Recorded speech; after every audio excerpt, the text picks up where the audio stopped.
lafiya. Okay, so our second presentation is going to be on State Contributory Health Scheme. How can we make it better?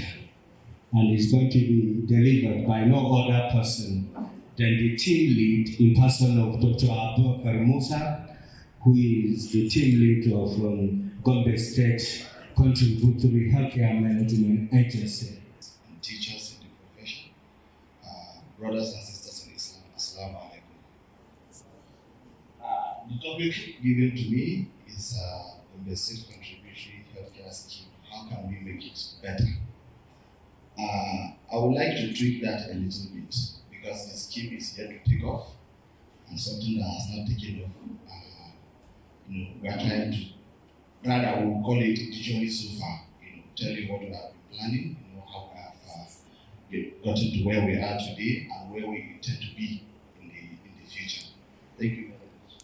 So I would like to take my presentation using the following outline. Even though the first presenter has done like 50% of my work in even the background, concept of UHC, he's talked about health insurance. So I will focus on the other areas, especially the design of the contributory scheme, the role of the beneficiaries, and so on and so forth. Next slide, please. We all know this, the definition of health is a complete state of physical, mental, and social well-being. SDG goal number 3 is specifically talking about ensuring healthy lives and promote well-being for all at all ages. I think this is very, very critical, all at all ages.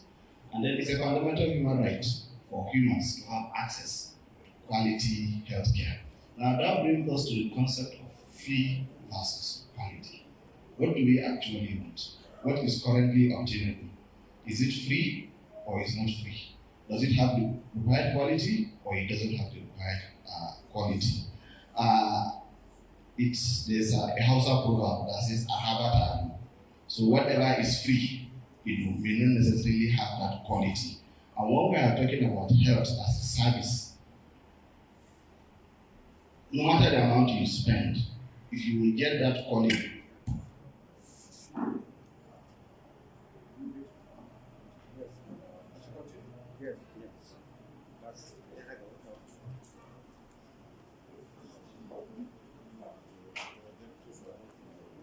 actually looking for what is our target?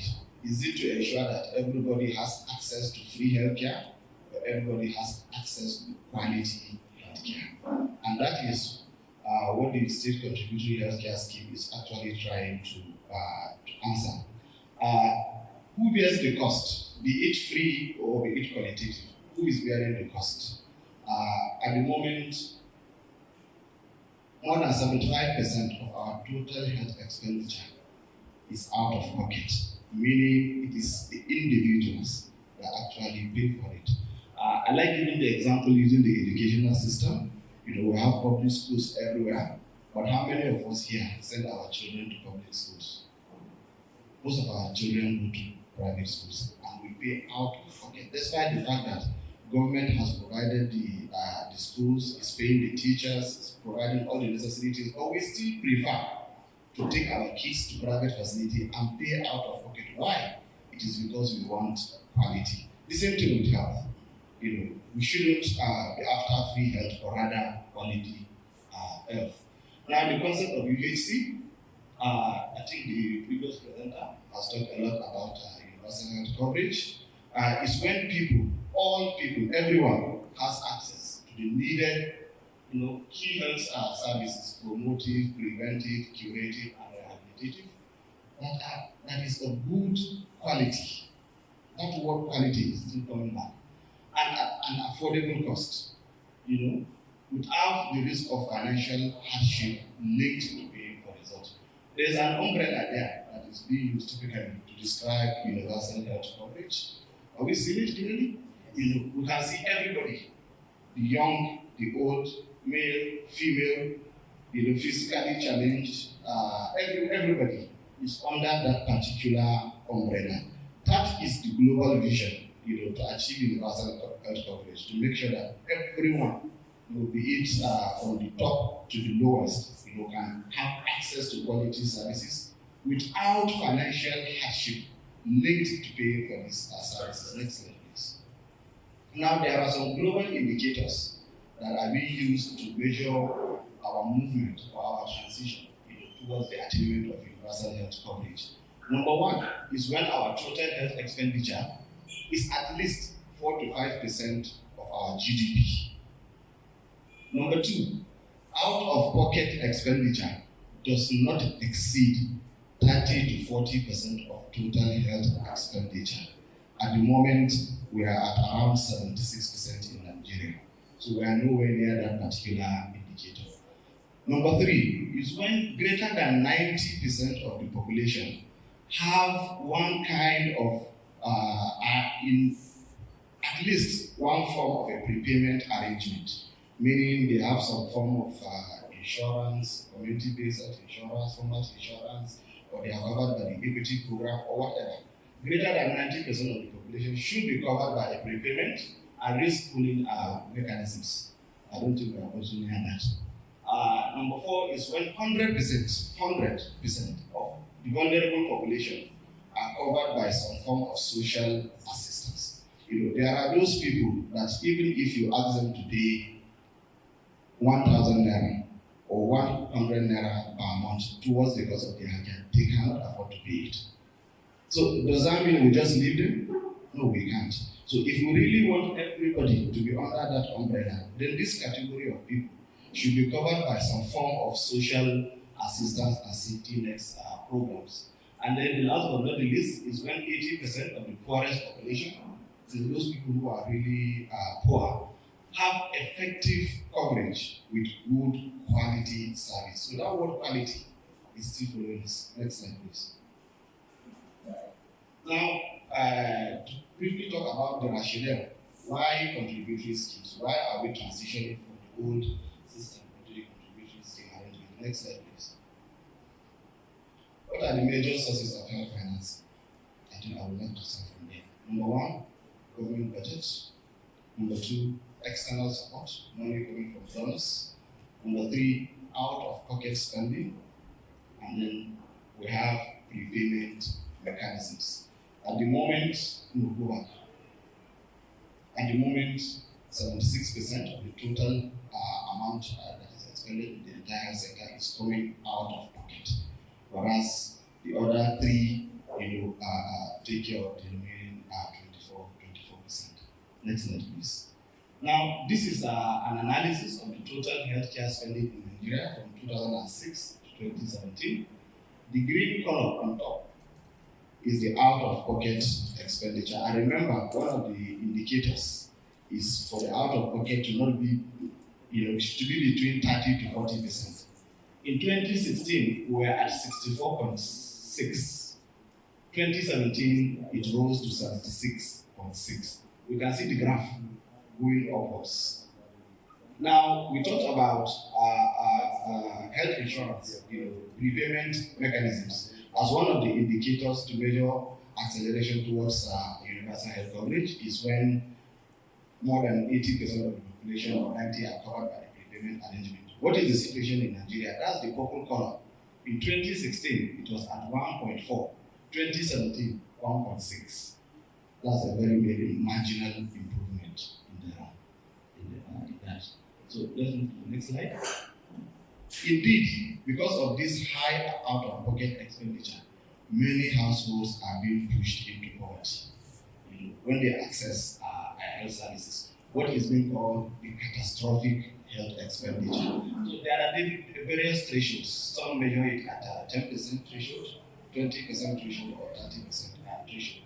This survey, the Harmonized National and Nigerian Living Standards Survey that was done in 2010, if we take the threshold at 10%, meaning individuals spend more than 10% of their total income on healthcare. That is the 10% threshold. In the Northeast zone, 63% of households in that year suffer what is called catastrophic health expenditure.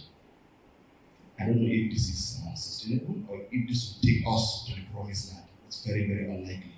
Next slide, please. Now, why contributory schemes?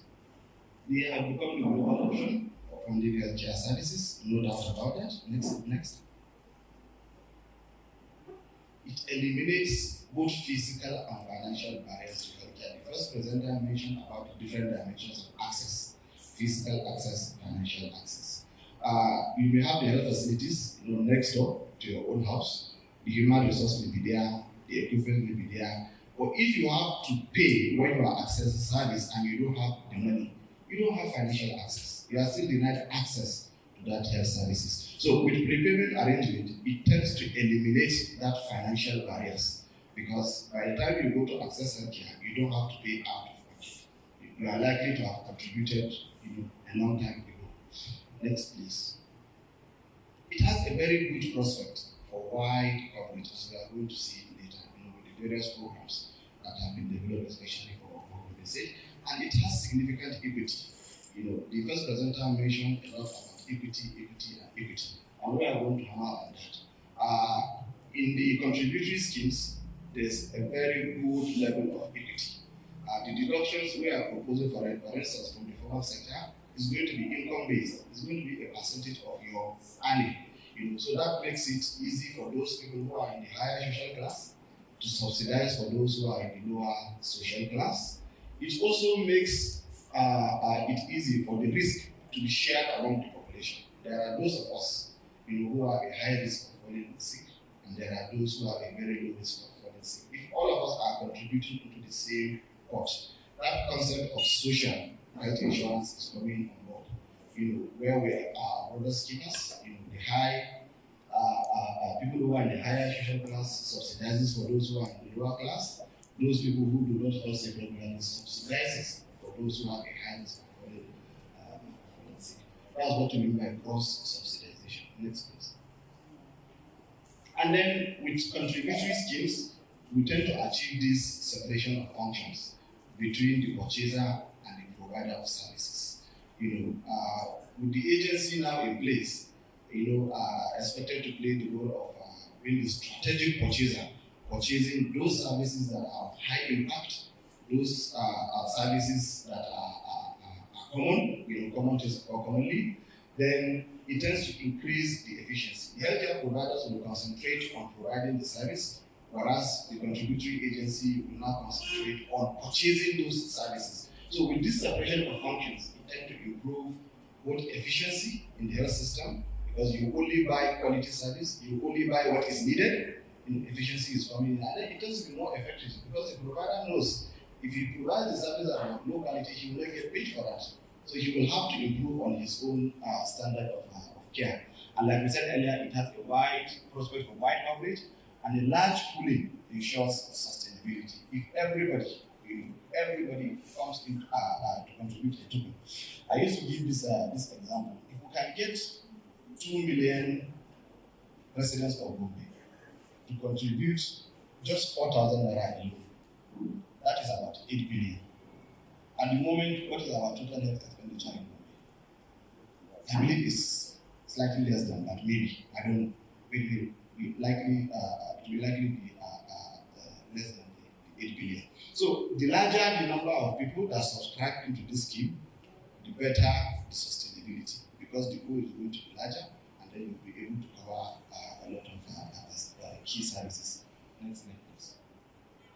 Now, I will talk briefly on health insurance, how it came to be and where we are today, and what led to the introduction of contributory schemes. Next slide, please. NHIS was established by an act in 1999 with the mandate to achieve universal health coverage. We will see where we are from the time it was established. And so far, only public sector population, interested organized private sector, and some form of voluntary contributory health insurance have been achieved in the entire country. And so far, in over 2 decades, NHIS has only been able to cover less than 5% of Nigerians in about 2 decades of its existence. Next slide, please. Therefore, I pose this question. Can we achieve UHC with NHIS if in 2 decades we are only able to cover less than 5% of the population? How many years will it take us to cover 100% of our population? I think we can do that simple arithmetic. Next slide, please. Now, the concept of decentralization of NHIS came to be in 2015 via a memo that was submitted to the National Council on Health. And these are the reasons why the decentralization has been proposed, or rather adopted. Next slide, please. Low coverage of Nigerians. Next slide. Non-mandatory nature of NHIS. NHIS was more or less a voluntary scheme. You could decide to participate or could decide not to participate. And there was a very poor coordination of the entire health insurance ecosystem. Unlike what we have in the primary healthcare, there very good coordination from the National Primary Healthcare Development Agency to the State Primary Healthcare Development Agencies to the local government health authorities. There's some form of organization in the primary healthcare system, which has really seen a very significant transformation from where it was some years ago. Unlike NHIS, there was a very, very poor coordination, and there was lack of proper regulation of the entire health insurance system. Next slide, please. And then, despite NHIS being in place, the out-of-pocket expenditure was high. We saw it from that slide. In 2006, it was 64.6. By 2017, it rose to 76.6. So with NHIS, out-of-pocket expenditure still going. Therefore, issue of decentralization came to be, and it was adopted at the National Council on Health that all states should go ahead and establish state contributory or health insurance schemes in the drive towards achieving universal health coverage. If all states will also be able to enroll at least 5% of their population, if you combine it with that 5% in NHIS, we're moving further rather than moving in zigzag manner. Now, what are the objectives of the NHIS decentralization? One, to rapidly expand coverage towards achieving universal health coverage, and then to bring states into collective financing of healthcare through health contributions. We are going to see this.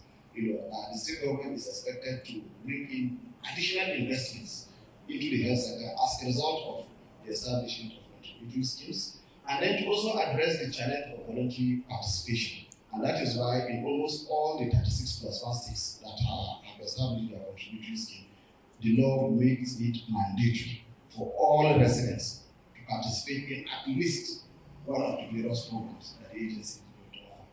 And then to also provide a sustainable mechanism for counterpart funding for the poor and vulnerable. Remember, one of the key indicators for measuring universal health coverage is when this category of people are covered. Now, with state health insurance schemes, there's a sustainable mechanism for funding this group of people. Next slide, please. Next. Now, on 29th of May 2019, the government of Alhaji Muhammad was sworn in, and it is no longer news to say that the government has made health sector a key priority of its own interventions. And then one of the key ambitions of the present administration within the health system is to ensure financial protection against catastrophic health expenditure through the establishment of a contributory health scheme. That's what we are now. Next slide, please. The law, Gombe State Contributory Healthcare Management Agency law, was drafted and sent to the House of Assembly as an executive bill, as soon as the government came on board. And the House of Assembly also passed it almost immediately, and it was signed into law on the 30th of December 2019. With the aim of providing universal health coverage to all Gombe State residents through an equitable and transparent mechanism for pooling of resources to finance quality. Via a number of prepayment arrangements. Next slide, please. Now, we have a number of programs that the scheme is planning to kickstart with. Number one, click please. Click. We have the formal sector program, which is to cover for those people in the public sector and in the organized private sector, as well as students in tertiary institutions. We have the informal sector program, which is to cover for the vast majority of people who are in the informal sector, the artisans, and all of businessmen and what have you. And then we have the equity program. This is a program that is dedicated for the poor and vulnerable. And these people, we are going to see how it's going to be financed. And this is in collaboration with in conjunction with the Basic Healthcare Protection Fund that the first presenter mentioned, which has been passed by the National Assembly in 2014. Participation in one of these programs, according to the law, is mandatory for all residents of the state. Next slide, please. How is the scheme going to be funded? The scheme is going to be funded through these channels. Number one, individual contributions, either from the formal sector, the percentage that they are going to contribute, or those people in the informal sector that are going to pay 100%. Then we have government contributions. Government is going to be paying a certain percentage on behalf of its own workers. And then we have another 1% that has been dedicated, 1% consolidated revenue fund of the state that has been dedicated to fund the cost of healthcare for the poor and vulnerable. And then we have other sources from donors, philanthropists, international organizations, and other forms of support. Everything comes into one single pool, which is called the Contributory Health Fund. And this fund is going to be managed by an independent fund manager. This is to ensure accountability and transparency. And then this Contributory Health Fund is going to be used to purchase key health interventions from healthcare providers. We have a benefit package, and then of course that element of quality is embedded in it. So the fund flow, before money goes out from the fund to the health facilities, services will be provided, and they must be of good quality. Next slide, please. So how is it organized? For the formal sector, we say an employee, a spouse, and 4 biological children that are below the age of 18 years.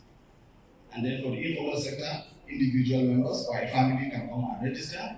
Whereas for the poor and vulnerable, we have the equity program, which we are going to identify through a number of community-based targeted approach to benefit from the scheme.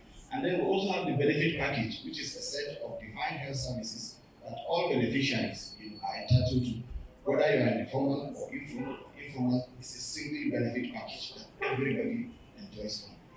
Next slide, please. Now, the benefit package is basically divided into two. We have the primary level and as well as the secondary level of care. And most of our common illnesses and conditions have been captured under this benefit package, either at the primary or the secondary health care level.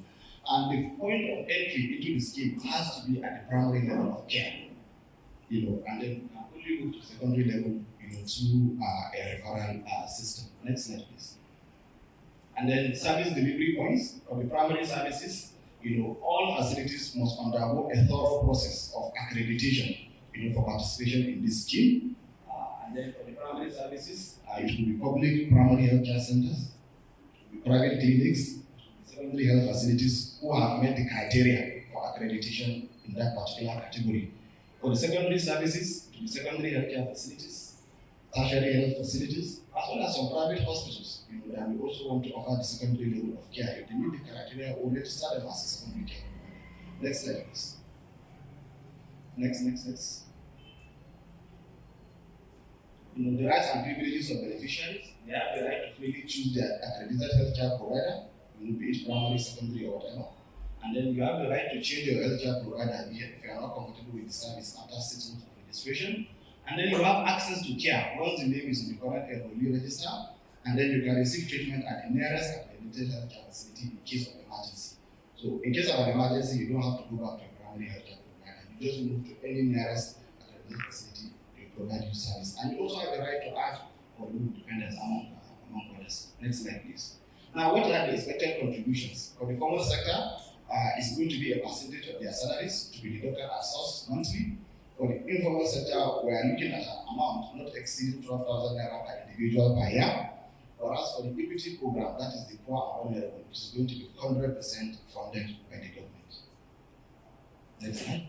For the formal sector, we've done some calculations based on the proposed formula. We are working with labor. About 47% of the entire state workers are actually contributing less than 1,000 naira a month. And only 10% of the workers will contribute 4,000 naira and above based on the formula we are looking at.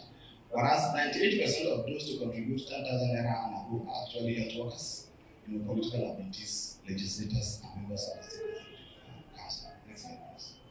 Now, in conclusion, prepayment mechanisms have become the global strategy towards the attainment of universal health coverage. Therefore, the collaboration of all stakeholders is needed in order for us to actualize this goal Gombe State. Thank you very much.